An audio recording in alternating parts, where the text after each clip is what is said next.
Hello friends, एक बार फिर आपका बहुत बहुत स्वागत है आपके अपने यूट्यूब चैनल डीएलएड वाला में। दोस्तों, आज की इस क्लास में हम आपके लिए लेकर हाजिर हो चुके हैं यूपी डीएलएड फर्स्ट सेमेस्टर के मॉडल पेपर को। सब्जेक्ट आज का रहने वाला है कंप्यूटर और ये आपका लास्ट सब्जेक्ट रहता है। ये पेपर आपका 1 घंटे का होता है। 1 घंटे में पेपर को सॉल्व करना रहता है। 25 नंबर का आपके ये टोटल पेपर होता है। सबसे पहले इसमें आपको ऑब्जेक्टिव क्वेश्चन देखने के लिए मिल जाते हैं। तो यहाँ पर आप देख सकते होंगे ये आपका मॉडल पेपर है। सेम टू सेम इसी तरह से परीक्षा में आपको जो पेपर है वो मिलने वाला है। तो चलिए आज की इस क्लास को स्टार्ट करते हैं। जितने भी नए भाई बहन तुरंत चैनल को सब्सक्राइब करके जरूर बेल आइकन को जरूर प्रेस कर लीजिए और इस क्लास को अपने अदर फ्रेंड्स के साथ भी जरूर शेयर कीजिए। सबसे पहला प्रश्न आपके सामने स्क्रीन पर, वर्तमान समय में कंप्यूटर में कौन से नंबर प्रणाली प्रयोग की जाती है? वर्तमान समय में जो नंबर सिस्टम यूज किया जाता है कंप्यूटर के अंतर्गत, वो कौन सा नंबर सिस्टम यूज किया जा रहा है? ठीक है, तो इसमें आपको बताना है कि जो वर्तमान समय में नंबर प्रणाली यूज की जाती है ये आपकी बाइनरी प्रणाली होती है। ठीक है, बाइनरी प्रणाली 1 0 1 0। ठीक है, इस तरह से केवल ये ही बाइनरी नंबर प्रणाली होती है जो कंप्यूटर सिस्टम में यूज़ की जाती है। और आप जो यहाँ पर मैथ में जो आप लिखते हैं 1 2 3 4 5, ये आपकी दशमलव प्रणाली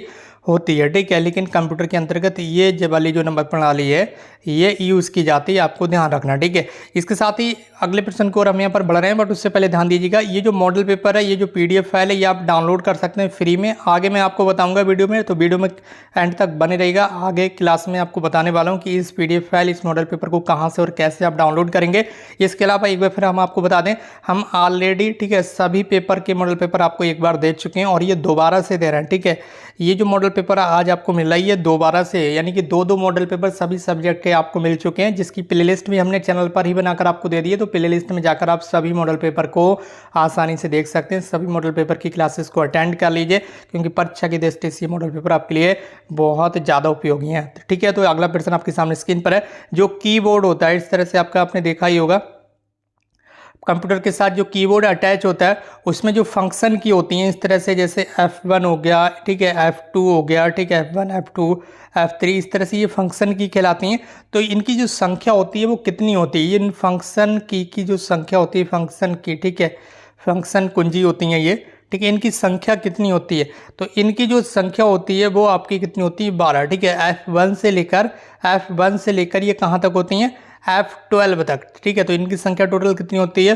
12 होती है, आपको ध्यान रखना। ठीक है, और ये ऊपर की लाइन में यहाँ पर देखने के लिए मिलती है, इसकी एक कीवर्ड है और यहाँ पर आपको ऊपर की लाइन में ये जो फंक्शन की हैं ये आपको देखने के लिए मिल जाती हैं। अगले प्रश्न की ओर बढ़ रहे हैं, तो फटाफट इस क्लास को शेयर कर दीजिए अपने फ्रेंड्स के साथ, ताकि और भी भाई बहन यहाँ पर हमारे साथ जुड़ सकें। और जितने भी नए भाई बहन तुरंत चैनल को सब्सक्राइब कर लीजिए, क्योंकि यही मौका आपके लिए सुनहरा मौका है आपकी परीक्षा की तैयारी को और अच्छा प्रदर्शित करने के लिए।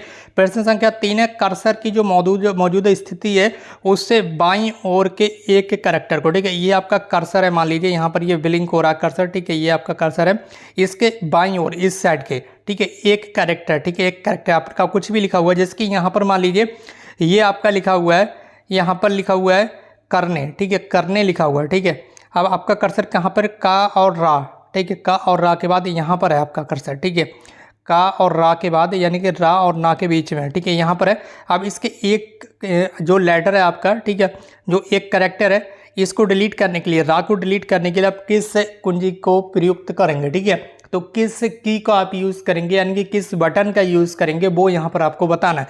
क्या कंट्रोल बटन का यूज़ करेंगे, क्या बैक स्पेस का, क्या इंसर्ट का, या फिर डिलीट का? तो इसके लिए आपको बैक स्पेस, ठीक है, क्या बैक स्पेस अगर आप एक बार दबाएंगे तो उससे क्या होगा, आपका जो एक लेटर है या एक कैरेक्टर जो है वो डिलीट हो जाएगा ऑटोमेटिकली। ठीक है, क्या हो जाएगा? डिलीट हो जाएगा। ठीक है, आप चाहे तो कभी भी कंप्यूटर में ये करके देख सकते हैं। प्रश्न संख्या 4 है, FTP। ठीक है, FTP की फुल फॉर्म क्या है? तो FTP की जो फुल फॉर्म होती है वो होती है फाइल ट्रांसफर प्रोटोकॉल। क्या होती है आपकी?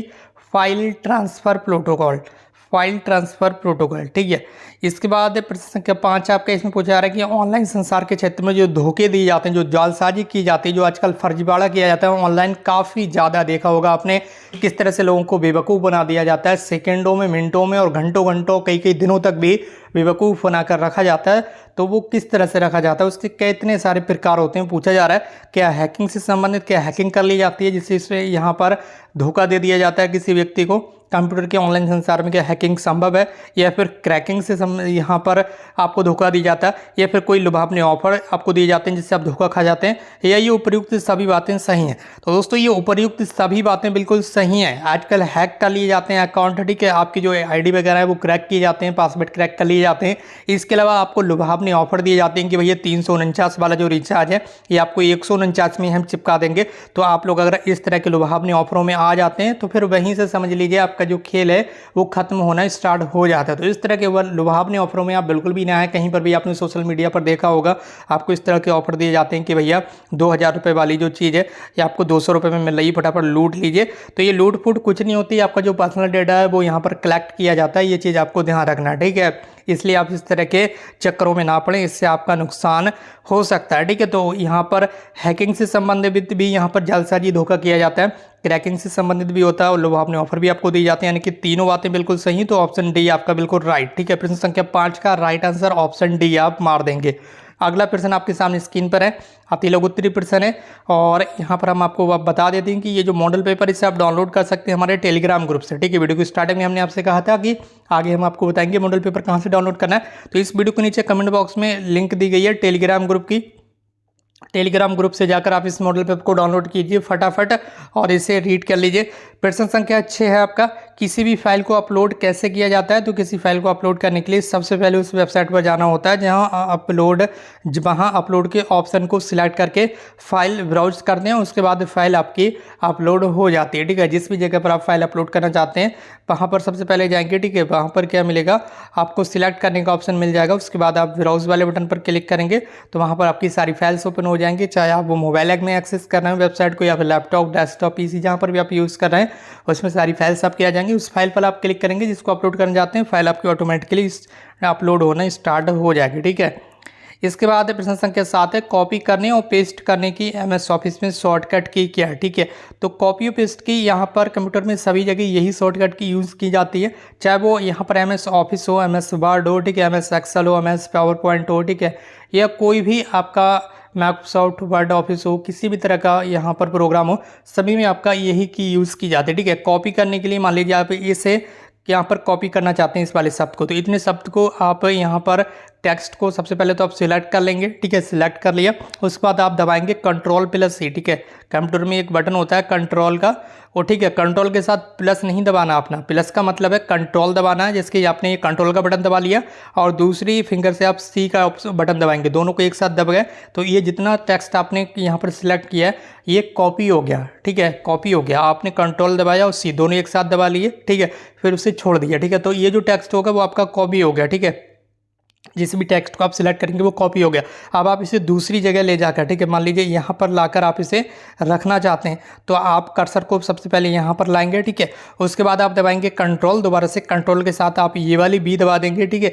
तो वो जो टेक्स्ट है जो आपने यहाँ कॉपी किया था ये यहाँ पर भी रहेगा और यहाँ पर भी ऑटोमेटिकली आ जाएगा, यानी कि यहाँ पर ये पेस्ट हो जाएगा। कंट्रोल बी का मतलब क्या है, पेस्ट करना, ठीक है। उसे कॉपी किया उधर से और इधर लाकर इन्होंने चिपका दिया, मतलब पेस्ट कर दिया। बढ़ रहे हैं अगले प्रश्न को। प्रश्न संख्या है आपका 8, हाइब्रिड कंप्यूटर किसे कहते हैं। तो वह कंप्यूटर जो डिजिटल और एनालॉग कंप्यूटर का मिश्रित रूप है, इनमें इनपुट तथा आउटपुट एनालॉग रूप में होता है परंतु प्रोसेसिंग डिजिटल रूप में होती है, इन्हें हम हाइब्रिड कंप्यूटर कह देते हैं, ठीक है। क्या कह देते हैं, हाइब्रिड कंप्यूटर आप कह देते हैं। प्रश्न संख्या 9 है, ईमेल का विस्तृत रूप यानी कि ईमेल की फुल फॉर्म क्या आपको बताना है। तो इलेक्ट्रॉनिक मेल, ठीक है। ईमेल की फुल फॉर्म क्या होती है, इलेक्ट्रॉनिक मेल, आपको ध्यान रखना है। प्रश्न संख्या आपका 10, इसमें आपसे पूछा जा रहा है कि एमएस एक्सेल की एक वर्कशीट में कॉलमों की संख्या कितनी होती है। ये जो प्रश्न आपका CCC जैसे एग्जाम में भी पूछा जाता है, तो आपको ध्यान रखना है, ठीक है। CCC जैसे एग्जाम में भी ये प्रश्न आपसे पूछ लिया जाता है। तो एमएस एक्सेल की एक जो वर्कशीट होती है, इस तरह से एक्सेल की ये वर्कशीट होती है, आपने देखा होगा इस तरह से, ठीक है। इसमें कुछ कॉलम होते हैं, कुछ रो होती हैं इस तरह से, ठीक है। कुछ कॉलम होते हैं, कुछ रो होती हैं इस तरह से। तो इसमें एक वर्कशीट में जो कॉलमों की संख्या रहती है, ठीक है, जो कॉलमों की संख्या रहती है इस तरह से, ये कॉलम इनकी संख्या रहती है 16,384, ठीक है। अगले प्रश्न को हम यहाँ पर बढ़ रहे हैं। प्रश्न संख्या 11, इनपुट डिवाइस का क्या कार्य है। जो इनपुट डिवाइस है लाइक एज आपका माउस हो गया, ठीक है, ये माउस हो गया, ये इसके अलावा जो कीबोर्ड हो गया, ठीक है, जो कीबोर्ड हो गया, ये सारी की सारी क्या है, ये इनपुट डिवाइस है। इनपुट डिवाइस का मतलब होता है हम अपना जो निर्देश है, हम जिन यहाँ पर सॉफ्टवेयर के द्वारा, ठीक है, जो यहाँ पर हार्डवेयर है, जो यहाँ पर चीज़ें हैं, ठीक है, जिसकी यहाँ पर माउस हो गया आपका, या फिर आपका यहाँ पर जो कीबोर्ड हो गया, ठीक है।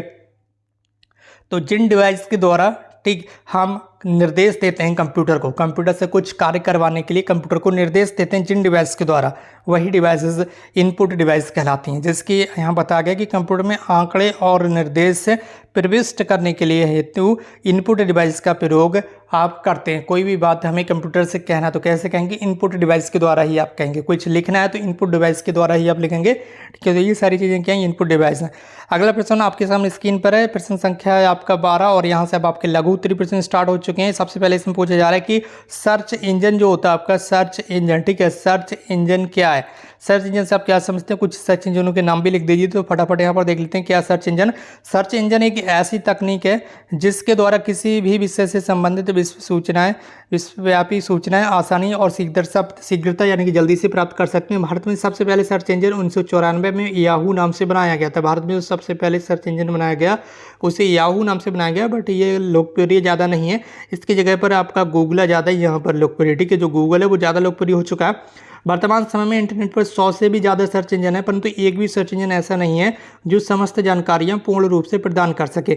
ऐसा इसलिए है क्योंकि सर्च इंजन एक प्रकार का प्रोग्राम होता है जिसे समय समय पर अपडेट किया जाना चाहिए। सर्च इंजन को अद्यतन यानी कि अपडेट करने में समय लगता है और इस बीच की नई जानकारियों को तत्संबंधित सर्च इंजन द्वारा प्राप्त नहीं किया जा सकता है। यहाँ पर कुछ सर्च इंजन के नाम यहाँ पर लिखे गए हैं। सबसे ज़्यादा जो यहाँ पर यूज़ किया जाता है, सबसे ज़्यादा जो फेमस है वो गूगल ही है, आपको ध्यान रखना, ठीक है। तो गूगल ही आप हर जगह यूज़ करते हैं। गूगल हो गया, याहू हो गया, क्रोम हो गया, ये सारे के सारे क्या है, ये आपके सर्च इंजन है।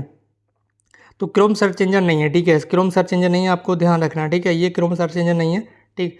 जो गूगल और याहू है ये आपके सर्च इंजन है। अगले प्रश्न की ओर हम यहाँ पर बढ़ रहे हैं। प्रश्न संख्या 13, साइबर कानून क्या है, ठीक है, साइबर लॉ क्या है। तो साइबर कानून क्या है, एक शब्द है जिसका उपयोग संचार प्रौद्योगिकी संबंधित कानूनों मुद्दों का विशेष रूप से साइबर स्पेस का अर्थात इंटरनेट का वर्णन हेतु किया जाता है। ये संपत्ति संविदा की भांति कानून का एक संक्षिप्त मार्ग है, क्योंकि ये कई कानूनी क्षेत्रों का एक चौराहा है जिसमें बौद्धिक संपदा, गोपनीयता, अभिव्यक्ति की स्वतंत्रता और अधिकारिता का समावेश है। संक्षेप में साइबर कानून इंटरनेट पर मानव गतिविधि के द्वारा प्रस्तुत चुनौतियों को कानून की भौतिक दुनिया के लिए लागू करने की न्याय प्रणाली के साथ एकीकृत करने का एक प्रयत्न है, ठीक है। जो यहाँ पर साइबर फ्रॉड किए जाते हैं उसके लिए साइबर लॉ भी यहाँ पर बनाए गए, तो वही सारी चीज़ें जो है वो साइबर कानून कही जाती हैं। लॉगिन और लॉग आउट से आप क्या समझते हैं, आपकी कोई भी आईडी होगी, चाहे वो किसी भी सोशल साइट पर हो, लाइक एज आपका फेसबुक हो सकता है या फिर ट्विटर हो सकता है या अदर किसी की साइट होती है।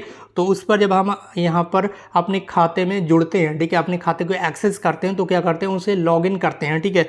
ये क्या करते हैं, लॉगिन करते हैं या फिर साइन इन करते हैं। जब खाते को हम बंद करते हैं, ठीक है, उससे बाहर निकल कर आते हैं, उसे छोड़ते हैं, तो उसे क्या करते हैं, हम उसे लॉग आउट कहते हैं। तो वही चीज़ यहाँ पर पूछी गई कि लॉगिन और लॉग आउट क्या है। जब किसी पुरानी यूज़र के द्वारा लॉग ऑफ यूज़र नेम का प्रयोग किया जाता है तो समस्त प्रोग्राम क्लोज हो जाते हैं और एक भिन्न यूज़र के रूप में लॉग ऑन हो जाते हैं, जिसमें नए यूज़र के द्वारा पुनः लॉगिन किया जा सकता है। लॉग आउट क्या है, कंप्यूटर में प्रयोगकर्ता के द्वारा अपने अकाउंट से बाहर आने की प्रक्रिया आपकी लॉग आउट कहलाती है। अपने अकाउंट में इंटर यानी कि प्रवेश करने की प्रक्रिया क्या कहलाती है, उसे लॉगिन करते हैं, और अपने अकाउंट यानी कि खाते से बाहर आने की जो प्रक्रिया है वो लॉग आउट कहलाती है। डेस्कटॉप विभिन्न अवयव क्या, डेस्कटॉप के जो विभिन्न अवयव हैं, डेस्कटॉप होगा आपका इस तरह से कंप्यूटर लैपटॉप का, यहाँ पर बहुत सारे जो अवयव हैं वो आपको देखने के लिए मिलते हैं। फोल्डर हो गया, आइकन हो गया, जो कुछ भी है, जो जानकारी है, ये विभिन्न अवयव क्या है। तो माई कंप्यूटर यहाँ पर आपको देखने के लिए मिल जाता है।